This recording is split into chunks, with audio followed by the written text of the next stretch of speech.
Welcome. We'd like to thank Google for the opportunity to present Learners at the Center, How to Lead the Transformation to Performance-Based Education. We are Lindsay Unified School District, and today we'll be answering the question, how do we build school systems with personalized learning and empowerment at the core?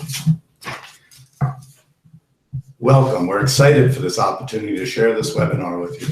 Let me introduce you to our presenters and our agenda.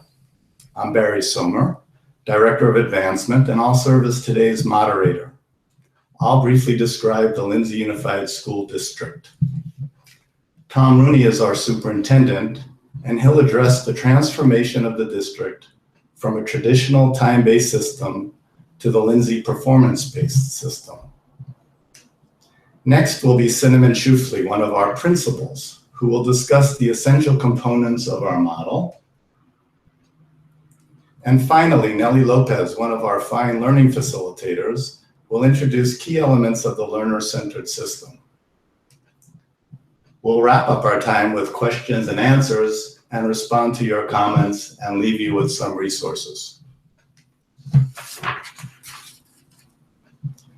To introduce you to our district, we are a rural community in the heart of the agricultural San Joaquin Valley in Central California, isolated geographically from others, approximately 11,000 residents, 4,200 learners in a kindergarten through 12th public school setting.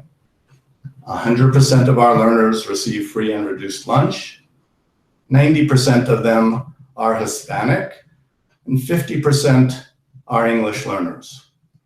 44% of our learners are coming from a home where one or both parents did not graduate from high school.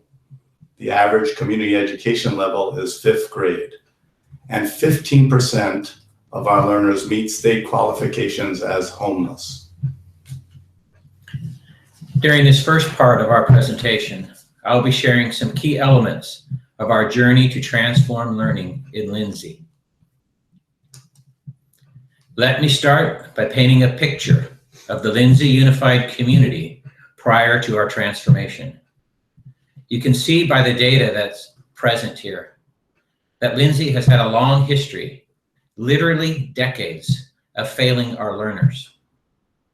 There was an abysmal graduation rate and a strong gang presence in all of our schools.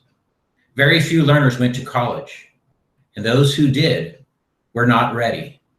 Even our valedictorians, the top graduates, were required to take remedial courses in college. And most who did go to college never got a degree. The teen pregnancy rate at Lindsay was the highest in the county. And frankly, and sadly to say, too many adults had given up on the kids. So we started by engaging our community, the community of parents, dedicated staff at all levels, school leaders, the Board of Trustees, the City Council, our union representation, and business owners. We engaged them in a conversation about the future for Lindsay's children. You see, though, although most of our parents face the challenges of extreme poverty each and every day, they deeply love their children, and they rely on the educational system, the Lindsay schools, to give their children a better life, a path out of poverty. We conducted a series of community meetings in which we asked our stakeholders these 5 essential questions. Why do we exist? How will we interact with each other?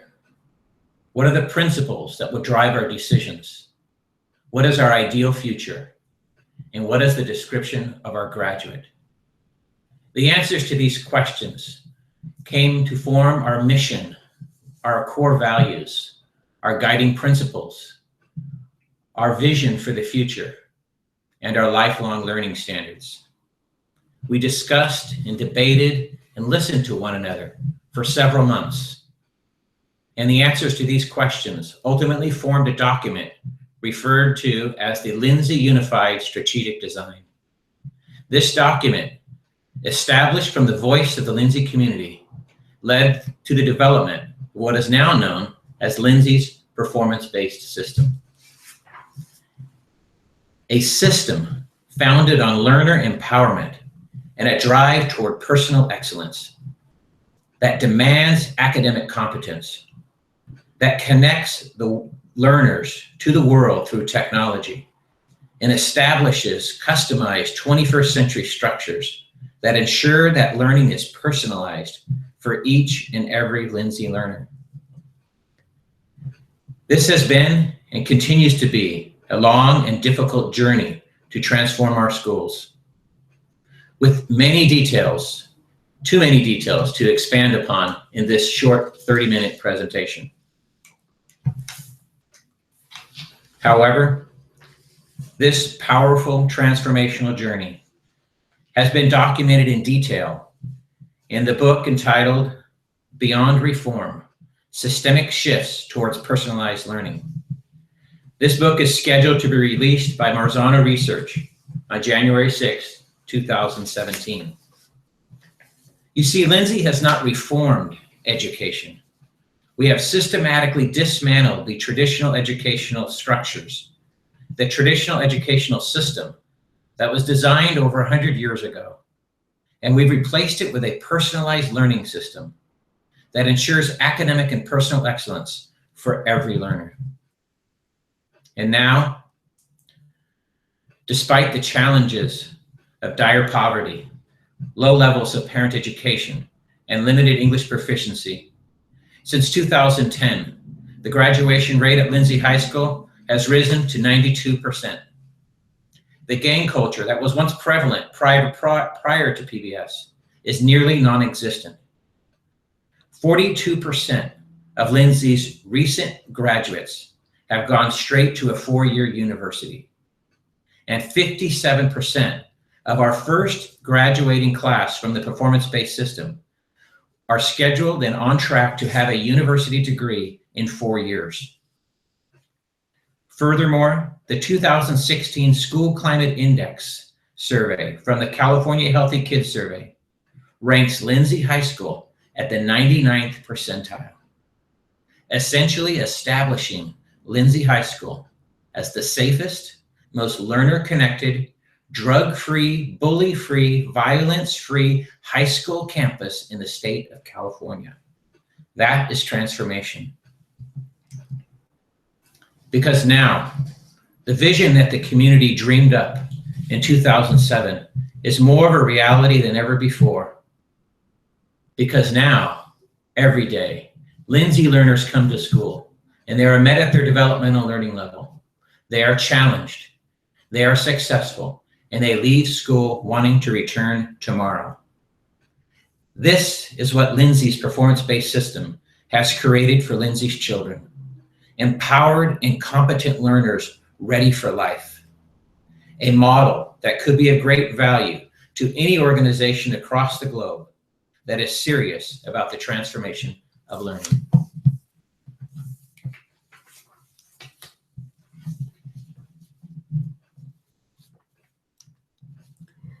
I'd like to talk first about the learning community. The learning community enrolls all stakeholders in the process, and this is really crucial. Classified and certificated staff, learners, and families. The shared ownership that occurs when all are involved is what it takes to really bring about second order change. The role of the principal in transforming education into a performance-based system. Implementation of the strategic design with staff, learners, and parents. The strategic design becomes a lens through which we make decisions, allocate resources, align our efforts, and measure progress and performance toward a full implementation. Lead, empower, and support staff, learners, and parents through this second order change. Enrollment and inclusion of all stakeholders in the process fosters trust and transparency. Facilitating staff, learners, and parents to be a part of the change process helps everyone stay focused and calm. The principal must be solution-oriented, vulnerable, and present in order to facilitate. Instructional leadership versus site management. Transformation to a performance-based system requires a high level of instructional leadership. In the traditional setting, many principals are more site managers than instructional leaders. The principal must be able to lead the efforts instructionally and have a strong instructional base in order to effectively facilitate the implementation. Utilizing methods such as the Breakthrough Coach and empowering support staff allows for this important work to take place. Achievement in academics as well as lifelong learning standards. The principal is really responsible for building and sustaining a results-driven culture.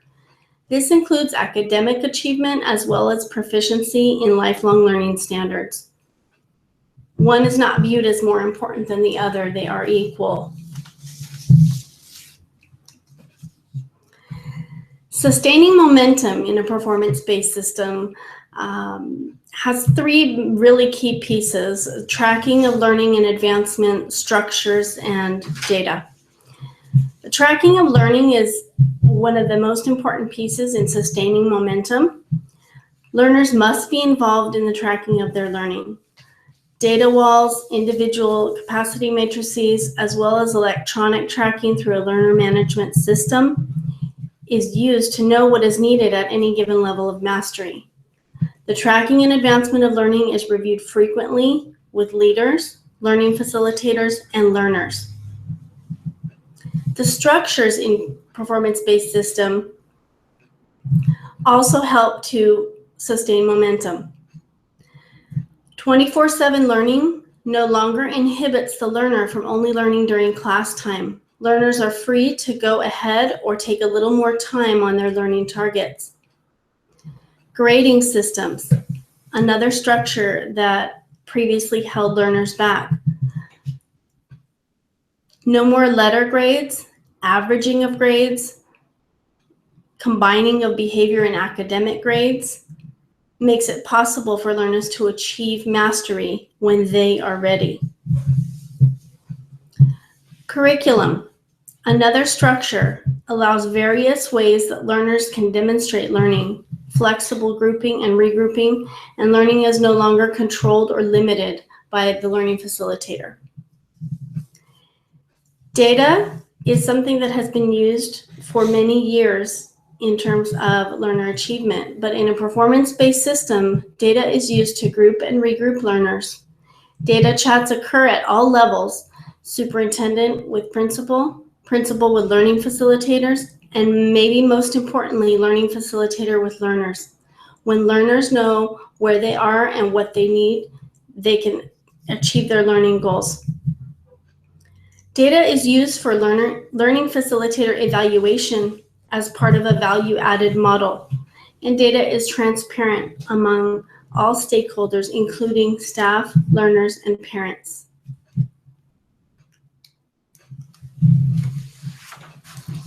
In order to begin a performance-based system in your learning environment, there must be a culture shift that begins with a complete understanding from each stakeholder, from administration, learning facilitators, staff, learners, and parents, about a growth mindset, a shared vision, code of conduct, transparency, learner ownership of their learning, and SMART goals. The full understanding and acceptance of a growth mindset in itself has completely brought a culture shift into our district.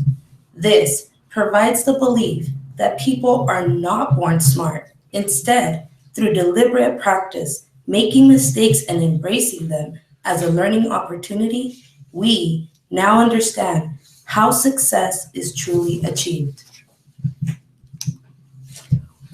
When learners walk into their learning environments, they don't step into a traditional classroom with teacher-centered rules, but rather a learning community where our learners come up with a shared vision that represents all of them. We then create a code of cooperation. Unlike class rules, these are created by the learners and the learning facilitator. They are expectations we set upon ourselves to fulfill ours and the district's shared vision. Along with each norm, we also create a rubric that spells out what each norm looks, sounds, and feels like from a below basic up to a proficient level in their environment. This is used to self-assess learners' behavior in response to their actions. Overall, students are being held accountable for their own actions based off a learner-collaborated rubric. The effects of having this in practice now has the learners taking ownership of their own behavior and expectations. It's a lot harder for them to break a norm that they have established than one that has been given to them. Throughout each classroom, all of the learners' data is posted. Due to the culture that has now been set in the learning environment, learners are now looking at their data to set goals and ways to attain them. They are open to vulnerability and they own their learning. Requirements are no longer a mystery for our learners. They all know where they are at and where they are going. The use of unpacked learner-friendly rubrics allows them to identify what is missing to get to the next level. Once learners have identified what is needed to fulfill mastery, they then create a SMART goal. SMART goals are specific, measurable, attainable, relevant, and time-based. A SMART goal is a time-set specific goal and is time-bound. It communicates the urgency and need for a plan. SMART goals can be long or short-term goals. We have found that when students know exactly where they are academically and set a goal to where they need to be, they are more likely to show success and target completion. SMART goals also set a stage for individuality in the environment. Each student sets their own SMART goal and individual plan for goal achievement. Our learners are now in control of their own learning, and we facilitate them. I'd like to thank you, Tom and Cinnamon and Nellie, for sharing that. We're going to move into our question and answer phase, and we have about 10 minutes to respond to your questions. So if you would please type in your questions, we'll respond as possible. Welcome. We have a question from Matthew.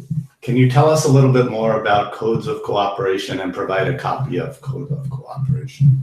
Nellie? Yes, a code of cooperation takes place of classroom rules. In a traditional setting, you have classroom rules, the expectations the teacher wants from the students. In our performance-based system, we have a code of cooperation that the students create that shows their expectation of what makes their classroom the best classroom in our learning community. For example, in my learning community, we have responsibility, respect, and kindness. From there, they actually create a rubric of what that looks like in their learning community. Thank you. Cinnamon, Tom, anything to add? That goes. It's usually accompanied by a shared vision in the learning community as well. And I'll suggest, Matt, that there's a couple short little videos that you can find linked to our website, specifically on the development of the Code of Cooperation. So we'll leave you a resource at the end of our time today, and you'll be able to link to some videos that describe that process. Thank you, Matt. Q1 asks, is the book Beyond Reform available to be downloaded? Tom? Go ahead. It's not. It's going to be released about a month from now. So we'll encourage you to find it through the resources from Marzano Research. But unfortunately, we don't have an ability to download that as a resource for you now. Thanks for your question. Appreciate your interest in the book. Folks, we have a question. What are the most significant lessons learned from our journey to date? Tom? From the system-wide perspective, I think the most significant lessons learned are the engagement of the learners and honoring the learner voice. We didn't understand that when we started the system, but now when we face challenges or we face decisions that need to be made, often when we engage the learner in that process, the learners know exactly the type of system that they will learn best in. And so a really important lesson learned is do not dishonor the voice of the learner, but rather honor the voice of the learner. And one other, essentially, a key lesson learned is the engagement of two other groups. One is the engagement of the leaders throughout the organization. Those who are in specific leadership roles are the guardians and the people who guide much of this culture going forward. And they need to have a deep level of commitment to this work going forward. And ultimately, honoring that voice of the community, as you heard us share. All that we are doing, the Lindsay community told us what they wanted for their children. And what we are doing as servants of that community are simply responding to the needs of that community and creating the system that in the future that they desired for the children. Thank you, Tom. We have a question. So it's a really good idea. It sounds like a great idea, this personalized learning, but it seems that it would be almost impossible for teachers. As a learning facilitator, how do we do it? I can tell you that the shift at the beginning was scary. We didn't know where we were going because no one else had done this. 5 years into it, I could not go back to traditional because I was teaching to a standard 5 years ago. Now I'm teaching to my learners' needs. I'm meeting every single one of them and they're showing success and I'm seeing their growth. So I was working for what I thought I needed. Now I'm working for what they're showing me that they need. Terrific.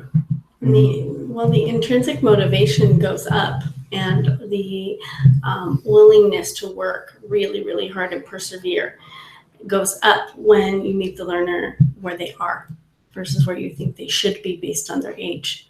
And so that has been a really powerful shift, as well as the parents. Yes. The involvement of the parents and the willingness of the parents to get involved. It made it so much easier. You know, I think what I would add to that, Barry, is notice the language that we use in Lindsay. Our teachers are now learning facilitators. So, and they truly are that. And as you embrace that role, as Nellie has and the other learning facilitators in Lindsay, is you serve as a facilitator of the learning. And when the learners have ownership of the learning, it is hard work. But teaching is hard work. And ensuring learning is hard work. But it's worthwhile work. And it's work that basically, as hard as it may be, the rewards are unexplainable, particularly with what we're seeing with Lindsay's children. And one other piece that is making the work easier, and that is the use of transformational technology. Recognizing what technology isn't the tool or the piece that is creating transformation in Lindsay.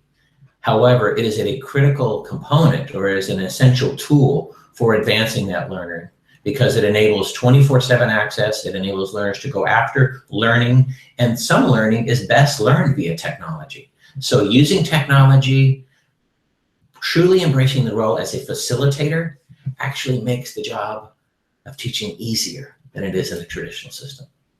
I have a question about technology that came in, Tom. The question is, how do you assure for equitable use of technology in a community like ours? We given the community that we serve in Lindsay, it is essential that all of our learners have access to the world. And so what we have done is we made the commitment to ensure that every Lindsay learner has their own device. And in 4th grade through 12th grade, every learner keeps that device 24/7. In addition to that, we recognize that many of our families don't have internet connectivity at home. And so we embarked upon a community-wide Wi-Fi project where we essentially set up towers and over 400 hotspots throughout the community on homes and on businesses. And now what we have is we have over 85% coverage throughout Lindsay. So Lindsay, all of these children who have situations of poverty and situations of limited English ability, they have access to the world through the technology that has been provided and the connectivity that has been provided, because we believe that is our responsibility to ensure that they learn. Very exciting. So I have one more question I'd like to ask the team. It sounds like the model that's working for us in Lindsay, but why would an affluent, successful district with good achievement, high graduation and college attendance rates consider a shift to a performance-based system? The performance-based system is really perfect for learners who are struggling, but it's also perfect for learners who are very advanced, or as we would call them, fast runners, those who may be bored in a traditional system, those who may be finished with their work in an entire course by mid-year, but sit there and suffer through just because it isn't June yet.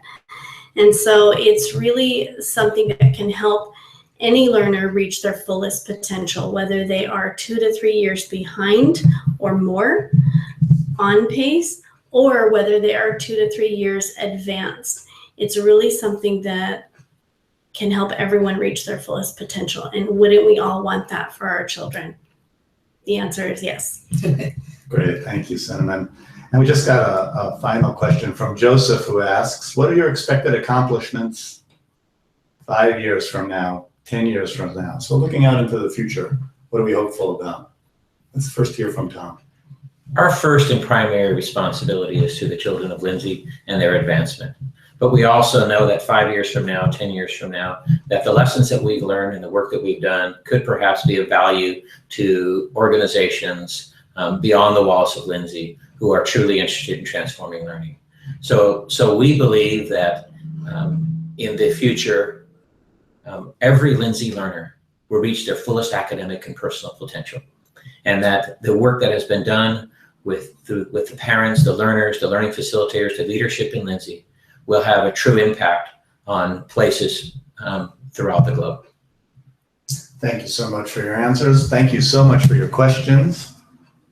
We're going to go back and make sure that you know how to reach us as we wind up our time together today.